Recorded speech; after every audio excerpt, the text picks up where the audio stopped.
మరో breaking news చూస్తున్నాం. మహాత్మా గాంధీ జయంతి అయిన అక్టోబర్ 2 నుంచి గ్రామ సచివాలయాల ప్రారంభానికి చర్యలు తీసుకోవాలని అధికారులకు జగన్ ఆదేశాలు జారీ చేశారు.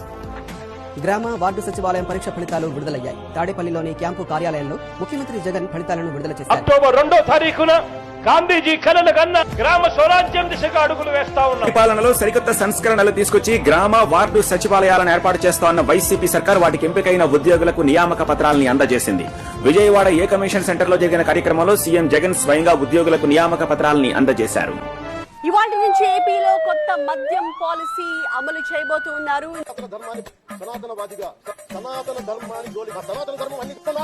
మొత్తం 3,396 మద్యం దుకాణాల లైసెన్సుల జారీకి సోమవారం రాత్రి నోటిఫికేషన్ విడుదల చేశారు.